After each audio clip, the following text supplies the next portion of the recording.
isang mapagpalang araw po sa inyong lahat at welcome back to my YouTube channel, Maricel Arevalo.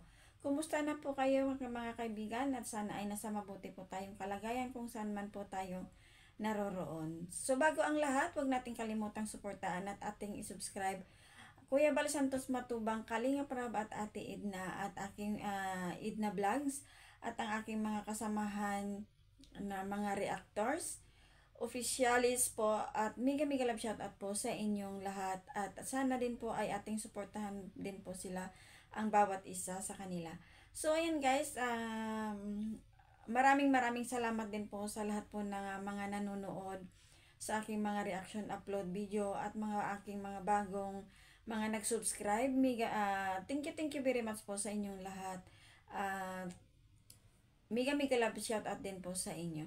So ayun guys, isang nanay naman po ang napasaya at nabigyan ng bahay. So bago ang lahat, ating panoorin po muna ang bidyong ito mula kay Kuya Bal Santos Matubang. So tara guys, panoorin natin. Nay, kumusta po? Naghihintay po ng magabi. Ha? Ay, hindi kayo. Yung bahay mo na, malapit na matapos. Ilang araw na lang po yan. Ker, ilang araw na yan, Ker? Isang linggo po kay Bal. Isang linggo pa. Tapos na yan. Wala. Tapos mo gusto ako. Nagtatrabaho. Pasensya na kayo. Dito kaya ko mga gulay-gulay. Ito po mga kalingap, ang ating pong pang 200 na pabahay po sa Team Kalingap. So ayan mga kaibigan, dinalaw ito ni Kuya Bal ito si Lola Carmen. Dahil ito nga ay pinagawaan ni Kuya Bal ito si Lola Carmen ng bahay. So ito nakita natin na sa video na ito nga si Lola Carmen ay masayang masaya. So ayan guys, at nakita natin na may bubong na nga ang bahay at napakaganda.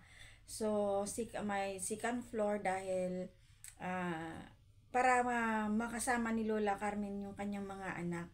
So makikita natin guys na ang grabe no, pang 200 na bahay na pabahay na pala ng Kalingap ang bahay na pinapagawa para kay Lola Carmen. So napakasaya mga Kalingap no, na may Lola tayo na nabiyayaan ng napakagandang bahay.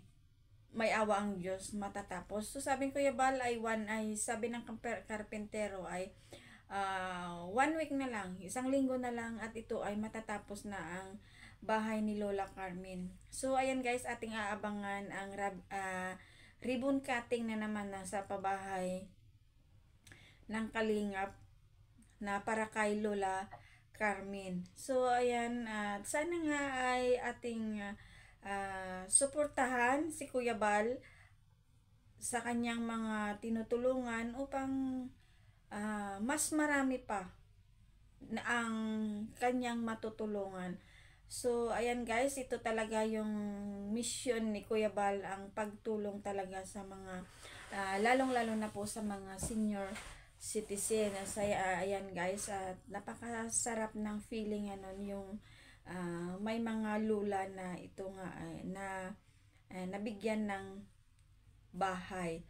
So ayan, ito nga makita natin si Lola Carmen na may edad-edad na rin at siyempre makaranas din siya ng bagong bahay na maganda na bato. So ayan guys, at mapapanood po natin ito sa puntahan natin po itong bidyong ito, panoorin natin doon sa channel ni Kuya Bal. Mapapanood po natin doon ang kabuuang video. So ayun guys, maraming salamat po sa inyo sa mga sumusuporta at nanonood. At kung ikaw ay bago pa lang sa aking munting channel, paki-subscribe din po aking munting channel at don't skip na rin din po upang ito ay makakatulong din po tayo sa mga kababayan natin na mga tinutulungan ni Kuya Bal. So maraming salamat at ingat po tayong lahat and God bless.